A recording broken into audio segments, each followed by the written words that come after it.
Hi friends, అందరూ బాగున్నారా? ఈరోజు ఒక చిన్న మాట మీకు చెప్దామని అనుకుంటున్నాను. అలాగే ఆ, సమాజంలో ఉన్న ప్రతి వాడికి ఒక ప్రత్యేకమైన విన్నపం ఏంటంటే, సమాజం అసమానతల మధ్య నివసిస్తున్నప్పుడు ఆ అసమానతల్లో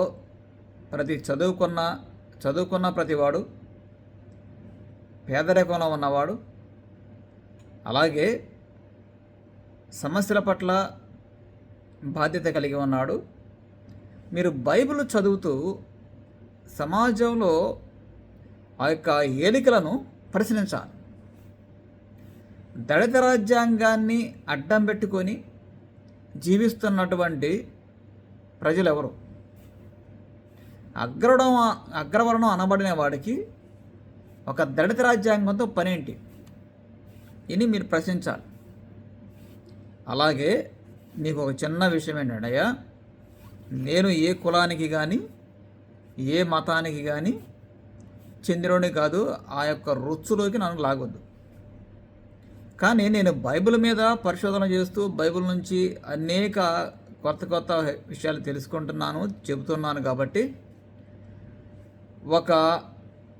నా బ్రతుకు అదే. ఇంకా ఆ బైబిల్లో ఉన్నటువంటి విషయాలు చెప్పడమే ప్రధానమైన వృత్తి. కాబట్టి నేను మీకు అందించేటువంటి సువర్తమానం అదేంటంటే, మీరు ప్రశ్నించే విధానాన్ని అలవర్చుకోండి. రాజకీయ నాయకులకి, యాక్టర్లకి మీరు బానిసలుగా మారితే మీ జీవితాలు సర్వనాశనం అవుతాయి. బైబిల్లో ఉన్న ప్రతి విషయాన్ని మీరు అర్థం చేసుకోవాలి. అది దైవ గ్రంథముతో పాటుగా భూమి మీద నరుడు ఏ విధంగా నడుచుకోవాలో చెప్పే ధర్మశాస్త్రం. అది మానవ ధర్మశాస్త్రం. పురాతన కాలంలో దాన్ని మను ధర్మశాస్త్రం అన్నారు.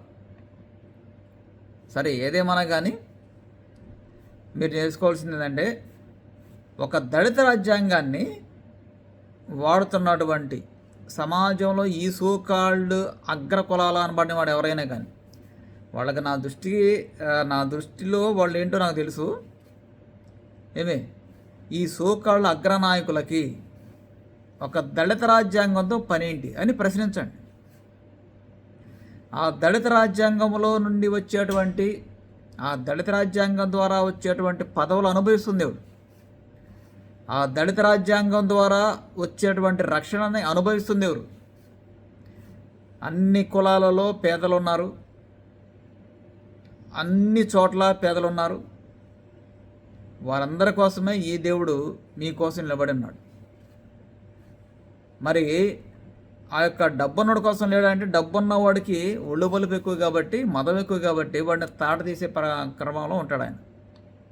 ఇది బైబిల్ ప్రధానమైనటువంటి దినచర్యలాగా ఉంటుంది. ఇంకో విషయం ఏంటంటే, సనాతన ధర్మం హిందీ బైబిల్లో ఉంటుంది. మొత్తం అదే. ఇంకా పరమేశ్వరుడు, ఈశ్వరుడు, ఇవన్నీ దీనికి సంబంధించినటువంటి హిందీ బైబిల్లో ఉన్నటువంటి అంశాలే.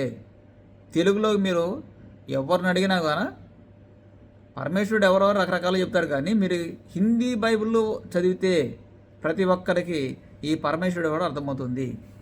ఓకే, మీరు అర్థం చేసుకోండి నాకు చెప్పే విషయాన్ని. నేను ఎవరికి వ్యతిరేకం కాదు. ఓకే, మీరు ఆలోచన చేయాలి. బైబిల్లో ఉన్న బూతులు వాడమంటే మరి వాడతా. అది చాలా బ్యూటిఫుల్ లాంగ్వేజ్. మీరు సమాజం అనుకుంటుంది అది బూతు బాబోయ్ అంటుంది. బూతు కాదు, it is a beautiful language. ఒక మనిషిని సక్రమైన దారిలో పెట్టేటువంటి పదజాలం అది. నువ్వు అనుకున్న బూతు పదజాలం. It's a beautiful word, beautiful sentence.